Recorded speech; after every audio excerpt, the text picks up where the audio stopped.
Hi guys, James at RampantLionReviews again for you today with another beer review. For this one we are going to have a look at a collaboration beer, and this one is done between two very well respected Swedish breweries. So for the home brewery then, we are going to head up towards Gothenburg, Göteborg as you would say in Swedish, the Swedish craft beer capital up there on the west coast. Got to get that Gothenburg catchphrase in when we're reviewing Gothenburg beers, but the Gothenburg brewery are one of my personal Swedish favourites. They always do lots of different styles. The other brewery are from near Örebro, which is out to the west of Stockholm, and these guys do some very nice New England hazy IPAs, and it's one of those that we're going to have a look at today. So for this review then, as I say, we are going to go to Gothenburg and we're having a look at another beer from Beerbliotek, and this is my first review from Beerbliotek in a couple of months actually. It feels like quite a long time since we've done something from them.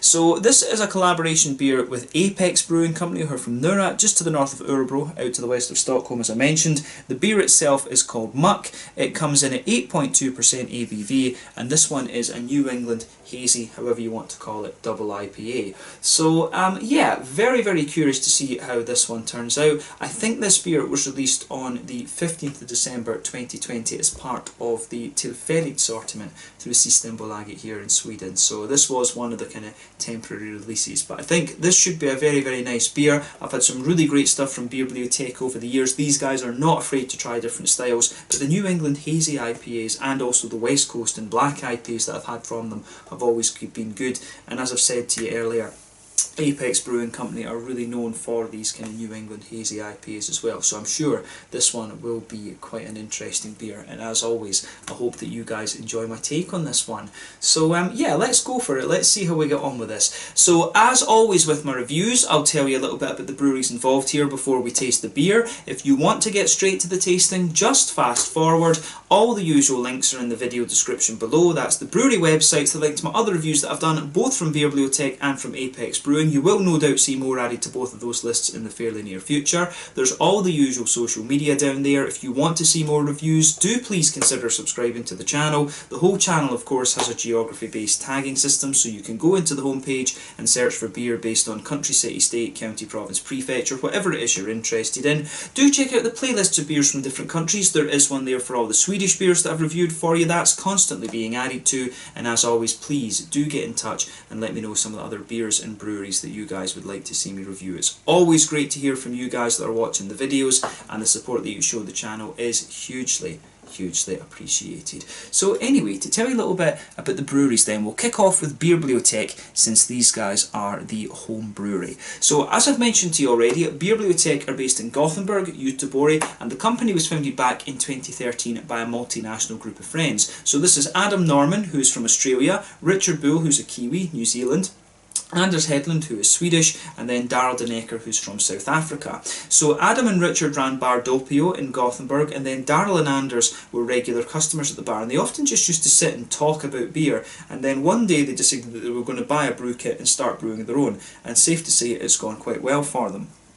So the original brewery is in the old Klippan Sugar building, which is a really nice old building that is very close to the old Carnegie brewery in Gothenburg, quite a famous old Swedish company that. The brew kit that they have in there is from Brewfab in Scotland, and in their first year they apparently brewed 38 different varieties of beer.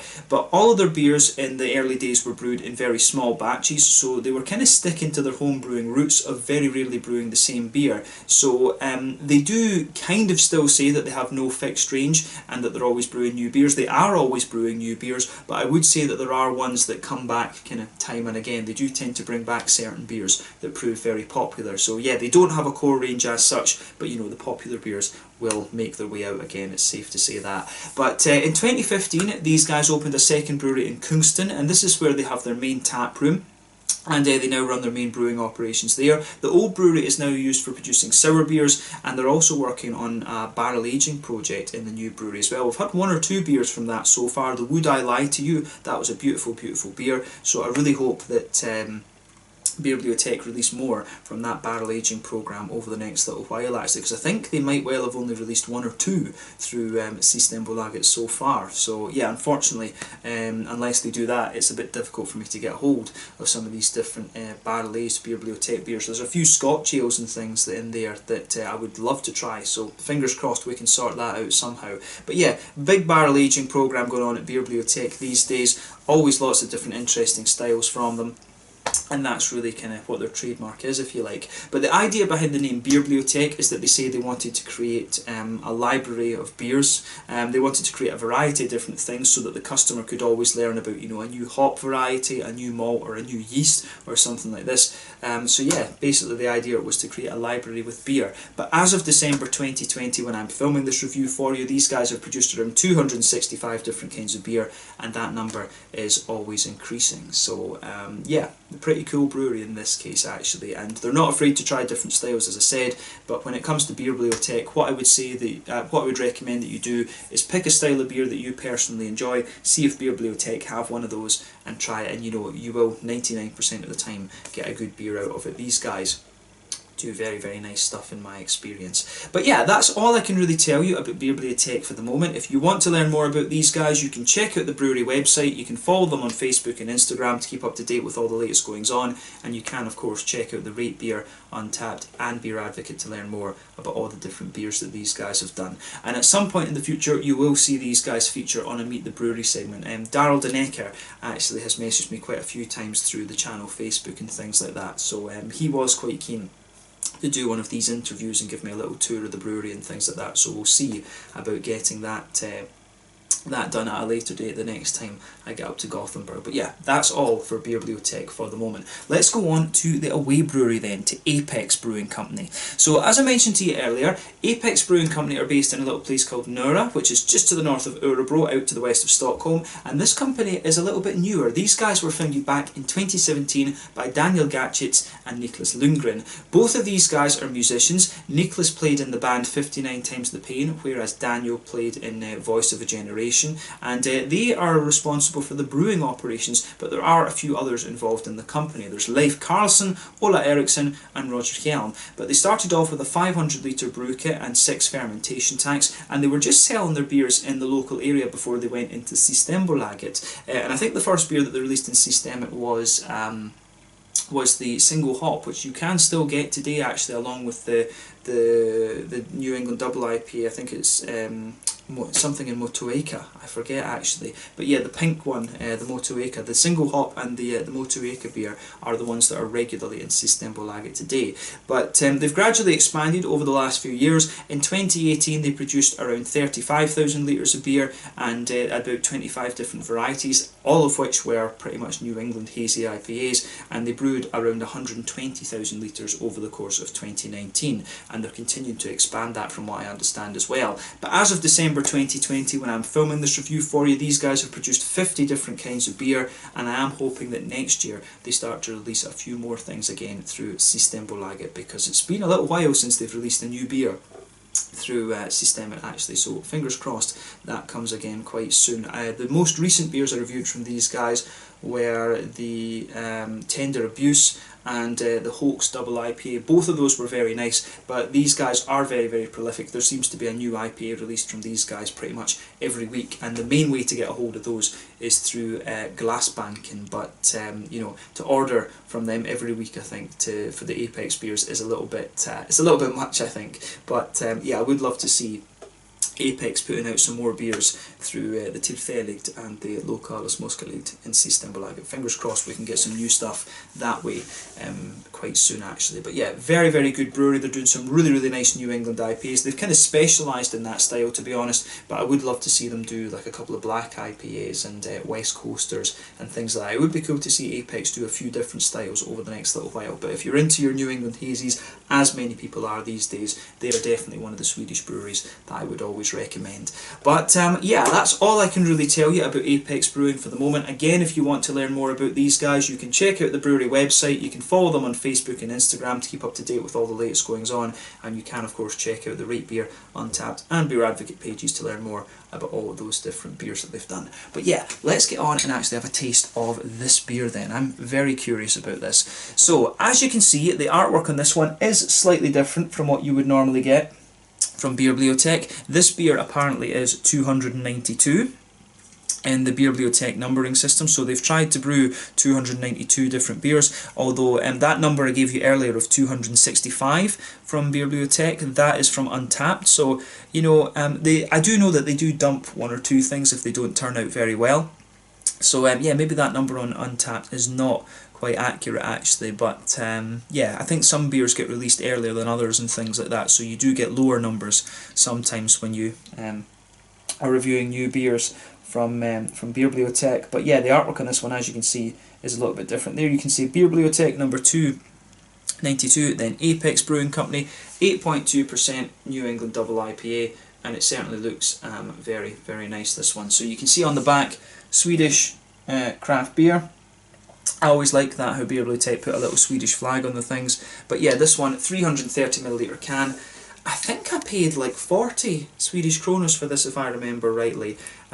So yeah, to translate that into other currencies, about €4, £3.30 or something like that, and then maybe about $4.50 American. So yeah, not too bad. Maybe near $5 American, because the dollar's dropped quite a little bit in recent times. But yeah, should be a nice beer. You always get good stuff from both Apex and Beerbliotek, of course. So yeah, let's just have a taste of this one then and see how we go on. Let's get it out and into the glass. 330ml can, and 8.2% New England Double IPA Muck. So yeah, I think this should be really interesting. As I say, I think it's been about 2-3 months actually since I recorded a review from Beerbliotek, but very capable brewery, as I say. Had it not been for my glass banking order I did on Black Friday, I wouldn't have reviewed anything from Apex in quite a long time as well. But it says New England's Double IPA, murky, dirty, matte, hazy, groomlig, cloudy, misty, oklar, dim, gunk, gloop, choke, grunge, sludge, New England Double IPA, muck. So yeah, pretty cool, as we say. I do like the slightly different artwork on this one. But yeah, let's have a little look at this properly then. So as you can see, and as you would expect from a New England Double IPA, this one is poured to be pretty damn hazy. There's about a solid, somewhere between a half and a two-thirds finger of a frothy, I would say perfect white head on that one. That is just fading away to be a very thin foamy layer. There are, I should say, one or two big bubbles sticking towards the side of the glass on this. If we shine the light through the beer, it is pretty damn hazy. For an 8.2%er, it's not the soupiest and gloopiest New England Double IPA I've come across before, but in terms of its colour, I would describe this one as being, it's quite murky, to be honest with you. It's not a million miles away from the colour. No, it's actually a bit darker than that. I was going to say it's not a million miles away from the colour on the label actually, but I would describe this one as being kind of more, it's really quite a blend of orange and yellow. This one, it's almost like a kind of peach juice colour, to be honest with you. I've seen peach juice. I think peach actually might be a good colour description for this one, but you can see if I put my fingers behind the glass there, the beer does have a fair degree of haze to it, which looks good. But yeah, as I always like to do, I like to compare these New England hazies to different fruit juices, and this one really reminds me of the kind of colour you get out of a peach juice actually. So yeah, we'll go with that, a kind of peach juice colour, this one. But yeah, it looks pretty nice. Remember, the colour of your beers are dependent on two things: one, the type of malts that you use, and two, the length of boil. Normally, New England IPAs, I think the double IPAs as well, are about 90-minute boils. Somewhere between 70 and 90, I think, at least. And the longer you boil the beer, of course, the more the sugars caramelise, and thus you get a darker colour out of it. And that's a general rule, but remember, your initial colour is dependent on the type of malts that you actually use in it. So yeah, this one, not the darkest of New England Double IPAs that I've come across, but it's certainly quite an interesting colour that I've not come across all that often, this kind of peachy juice sort of thing, I would say. Quite often they're very rich yellows, or, you know, very, very pale, things like this. This one, It's quite a nice, almost sunset kind of peachy colour for sure. So yeah, let's have a little look at the aroma of this one then and see how we got on, but nothing overly surprising about this beer in terms of its appearance, so let's look at it.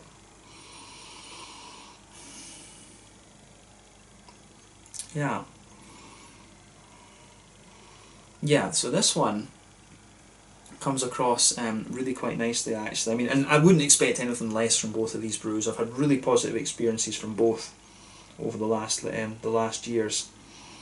It is quite similar to both IPAs that I've had in the past from Beerbliotek and from Apex. It's got a little bit of the kind of soft, bready type notes from Apex, but it's got a little bit of that kind of slightly more oaty and wheaty type notes that you'd also expect from Beerbliotek. So yeah, maybe the best of both worlds coming out of this one, if you like. So yeah, let's try and break down the aroma of this one a little bit. So yeah, straight away out of this one, there's a lovely soft white bready base to the beer, which I really like. You can smell a little bit of that kind of nice thick oaty kind of creamy note in there, and when you take the aroma in a little bit more deeply, yeah, you will get a little bit of the wheaty bitiness out of it. But I really think this beer leans towards being a quite smooth and almost slightly sweet, creamy, and oaty type IPA. There is a little bit of a kind of Werther's Original, kind of butter candy type thing coming out of this one. You do get a little bit of that in the middle of the nose. But I think when you take, when you take the aroma in a little bit more, the malt base almost comes across as being a little bit more kind of dry in a sense. You do get more, you start to get a little bit of the kind of fluffy white bread, but you also get a little bit of the kind of dry but almost slightly wet pale malty kind of quality coming out of this one. It's like, it's got some of that Apex element. Like Apex beers have this, I think it's the I don't know if it's the yeast that they use or if it is one of the kind of malt types or whatever. But Apex, their beers have this really soft, slightly grainy, bready quality to them, and you can really smell that underneath, forming the backbone of this beer, but you do get a slightly more creamy, oaty sort of thing. So when you take the aroma in a little bit more deeply, you're going to get a bit of bitiness out of the wheat. You get that soft, almost farmhousey, grainy bread sort of thing, which is the kind of trademark of Apex, but you also get these big, oaty notes out of this one. And the oats come across as being a little bit almost dry and powdery, and you get a little bit of that kind of butter candy, Werther's Original type thing that I was talking about.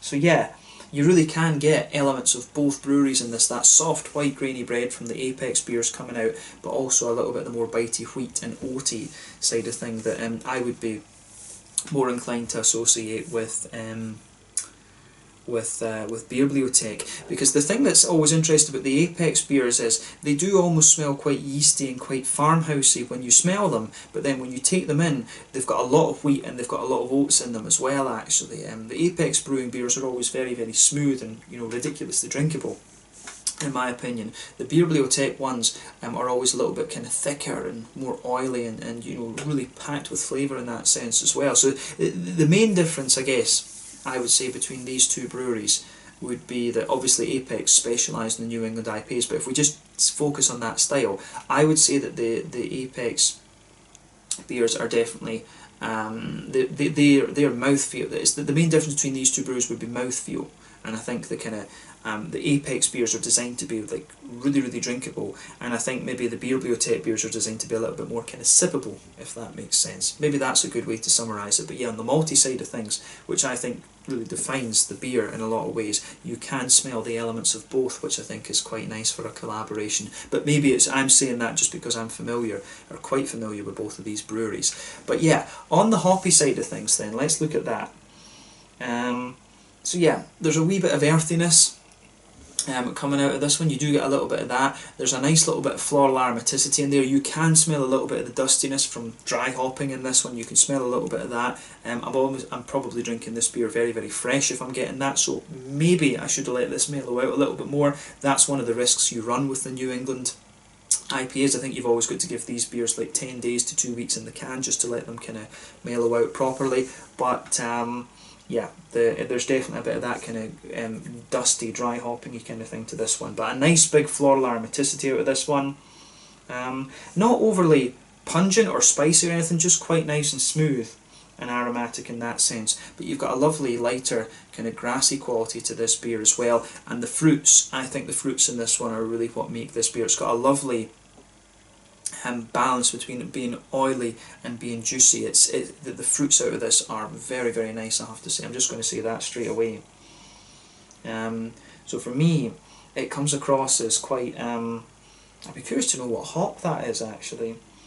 It's got a really nice kind of, it's got a sort of orangey, a kind of orangey base to it. I don't think it's Sabro.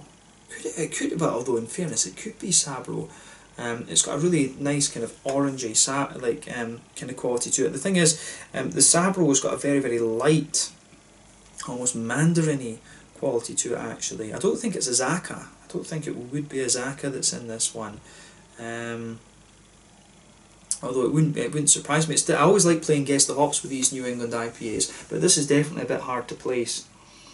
So I mean, you do get a little bit of a.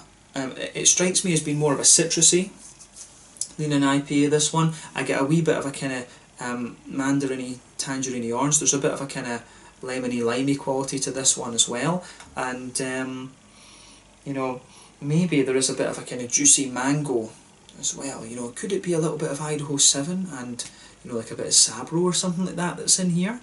The hops that are in this one I think are a little bit more kind of unusual. Motueka, there's something about the kind of limey elements in this that makes me wonder about Motueka. I'm not sure about this actually.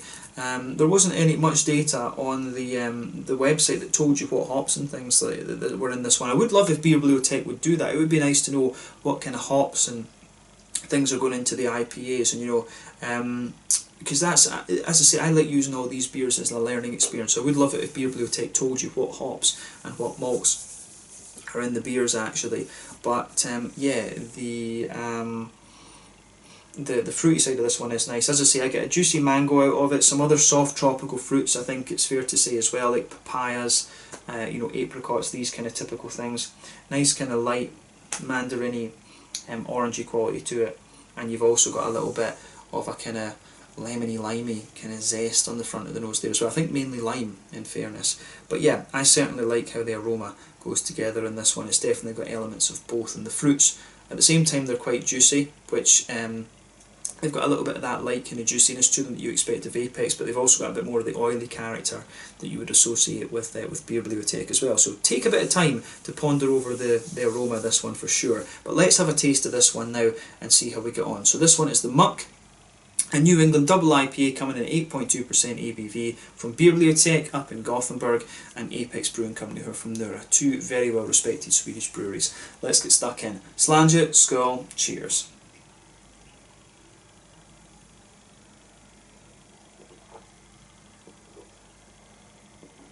Oh yeah. I'm just going to say straight away, that's a really nicely done beer.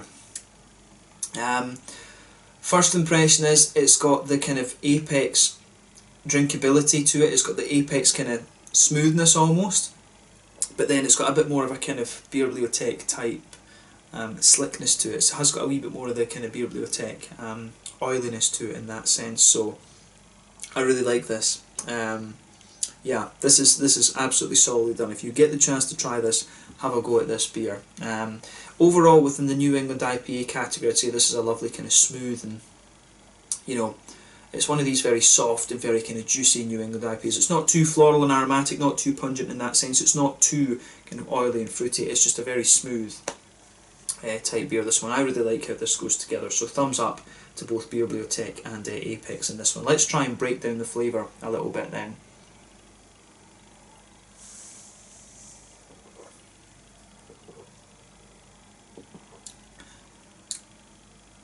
Yeah, ooh, this is good.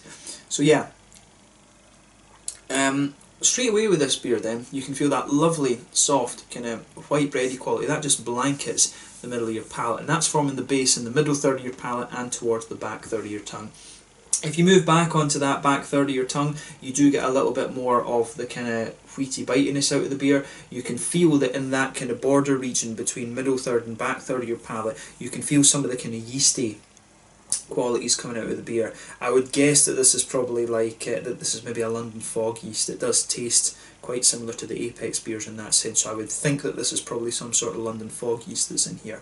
But yeah, you can feel those nice kind of smooth yeasty characters coming out of this one there, and then on top of that you start to get the kind of nice wheaty qualities out of the beer, which is great. I think I really like the smoothness of the wheat there. So as you come further forward on that back third of your tongue, you can just get a nice, really smooth wheaty quality there, and you've just got some of these slightly thicker oaty, not oaty notes, the kind of yeasty notes sitting in there as well. But as you move into the middle third of your palate, you can feel that the thickness of the beer, the thickness of the malty side of things just drops off a little bit. And then as you move further forward beyond that, you've got a nice kind of pale malty quality in that middle third of your tongue, and you've got you do get that kind of, the oats in this one are smooth in a sense, but at the same time they've got a little bit of a kind of oaty, they've just got a little bit of that kind of powdery oaty sort of thing to them. It's a little bit difficult to describe that. It is almost a little bit of dryness to the oats, in fairness.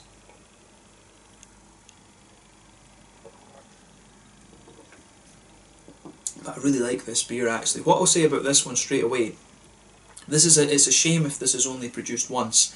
I hope this is one of the ones that Beerbliotek kind of redo now and again, because this is really spot on actually. I wouldn't maybe go as far as saying that this is the best hazy IPA that I've had from Beerbliotek so far. It's one that's just, you know, strikes me a lot. Eternal Dankness is a beautiful West Coaster. I've had really good IPAs from Beerbliotek over the years, but this one, from memory, is just one that strikes me quite a lot actually. Another good one was the one that they did with 6 Degrees North, and the name of that has gone, the 6 Degrees North from Scotland, that was a Belgian IPA, the name of that's gone right out of my head. I've still got the can in the kitchen, but that was another one that really sticks in my mind from Apex, from Beerbliotek, sorry. These guys are very capable in the style, just as Apex are, but this, I think, really deserves to be a kind of regular brew, if you like. But yeah, on that front part of the middle third of your palate, you've just got a lovely smooth oatiness there, and it does get a little bit drier and almost powdery the further you go into the aftertaste. There is a little touch of, you do get a wee tiny little bit of that kind of butter candy sort of thing in the middle of your palate, but I think that really takes a back seat to the yeastiness, the wheatiness, and the kind of oaty qualities in this beer. It's quite a, you know, it's almost like a slightly more old school New England base that's in this one. But yeah, I do like how this goes together. I think when you go further into the aftertaste, the beer is a little bit more Apex in the sense that it's very, very soft, and I think the breadiness actually that you get in the base of this beer does come across as very soft in that sense too. But I like how this one goes together, so yeah.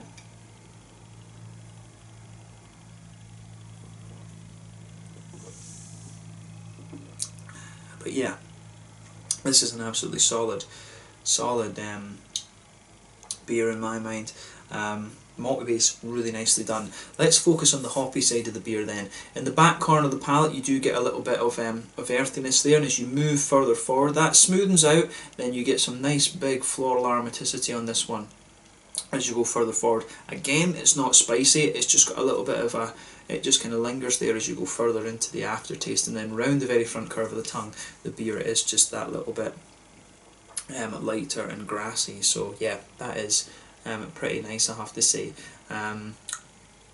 Yeah, the green side of this beer I think suits what's going on there. You do get a little bit of zestiness off the grassy side of the beer on the front tip of your tongue too. But on that front third of your palate you've got that nice oily bubble where those juicy fruity esters just come out of the beer, and again it's got a lovely softness to the fruity character.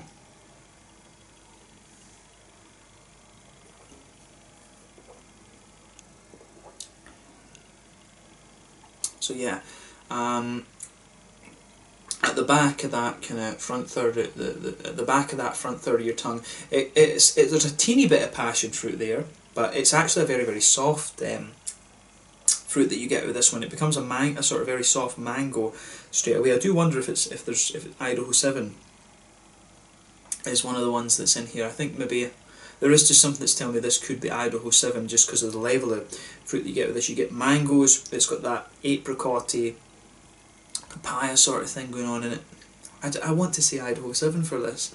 You know, other options might be like El Dorado. I think it's a bit too soft to be Simcoe, and it's a bit too complex to be Simcoe. It's not pungent enough to be Galaxy, or Victoria's Secret, I would say either. I want to say Idaho 7 with this. I'll say that though, and I will be wrong. You know, that's just how it goes. But yeah, there's something that's telling me there's a little bit of Idaho 7 in this. But then I think there might be. There's something I do want to say about a Sabro as well. Although it doesn't quite have the kind of coconutty notes. Maybe it's a bit of Azaka. It could be a little bit of Azaka. So Sabro or Azaka, there is an orangey element to this beer as well. So on the front half of that front third of your tongue, if you like, it's got a wee bit of, there is a kind of soft orangey kind of quality comes out of it, and the orangey notes become a bit more apparent the further you go into the aftertaste, and there is almost just a wee kind of pineapple-y quality that comes off the top of that orangey note there as well. So that makes me want to say Azaka, and I know that the guys at Apex do like, pardon me, Azaka, so I wouldn't be surprised if this is Idaho 7 and Azaka that's in this one. But as I said though, I'll guess these things. I love playing Guess the Hops with New England and other IPAs. I'll say these two and then I'll be completely wrong. That's kind of how it goes. I have got it right on some occasions, but I think that was, you know, maybe about 2 years ago. There's so many hops these days that it really is difficult to keep up with exactly what's going on. But the fruity notes in this are nice, lovely soft tropical notes, a bit more of an oily tangerine note, and then a few kind of things sitting on top of that. And then right at the front of the tongue, you do get a little bit more of a kind of zestiness coming out of the beer. So I really like how this goes together. A big thumbs up to both Apex and Beerbliotek for this one. They've done an awesome job here, and I think it's a shame if Beerbliotek only produced this once, because this is really very, very nice. Beerbliotek have very high standards, and this one I think is one of their, I would say that this is one of the really good beers I've had from Beerbliotek for sure. And in the Apex context as well, I would say that it's one of the better ones I've had from Apex too. So yeah, I would definitely say that this really is very nicely done. Yeah, so in terms of the mouthfeel then, I think we can sort of round off the review now. This beer, definitely top end of mid-bodied for me. Carbonation's very, very smooth. I'd say there's a little bit of, it's mainly a very, very smooth beer. It's got a little bit of wetness to it, and it does feel sort of quite clean to an extent, if that makes sense. Very low bitterness. I would be surprised if this is 20 IBUs. I think, yeah, maybe 20 IBUs with this one. Lovely kind of soft, kind of malty quality to this one. There's a wee touch of sweetness in there and a little bit of dryness. But yeah, the malty side of this beer is mainly quite smooth. It is a little bit more old school in the same sense of, you know, like the Amazing Haze and the Rangy stuff like this. It's got a little bit of that to it, but just a little bit more kind of yeasty character and a bit of the kind of trademark Apex softness, if that makes sense. But yeah, the fruits in this one are absolutely lovely as well. Just lovely balance between oiliness and kind of softness once again. But yeah, I think from both breweries, in terms of New England IPAs, this is one of the best I've had that involves both of these breweries, so I hope that this beer is one that sticks around for a little while. And at 8.2%, it's stupidly drinkable as well. So yeah, beautiful stuff, very, very nicely done. So yeah, let's leave it at that for this one. This one was the Muck, an 8.2% New England IPA, a collaboration between Beerbliotek in Gothenburg on the west coast and Apex Brewing Company, who are based in Nora, just a little bit to the north of Örebro, out to the west of Stockholm. So yeah, let's leave it there. Thank you again for watching my beer reviews. Until the next time, please like, subscribe, share, all the usual YouTube stuff. Let me know your own thoughts on this beer in the comment section below. Let me know what your favourite beers are, both from Beerbliotek and from Apex Brewing Company. It'd be nice to see these guys do a collaboration together. I think this is one of the first collaborations, or maybe the second or so, that I've seen from Apex Brewing Company, so hopefully they do one with maybe steep beers and OO and stuff like that. That would be quite interesting to see. I'd love to see Apex doing some more collaborations. But yeah, Beerbliotek, always nice to review beers from these guys as well. So this one has been a pleasure to taste for you, and I hope you guys enjoyed it. Thank you again for watching. Check out my social media. Let me know your own thoughts on this beer in the comment section below. Let me know what your favourite beers are from both breweries, and I'll catch you guys very soon. The Muck New England Double IPA, 8.2% ABV, brewed at Beerbliotek in Gothenburg on the west coast in Sweden, in collaboration with Apex Brewing Company from Nora. More to the west of Stockholm, just to the north of Örebro. Slange, skull, cheers, and thanks for watching.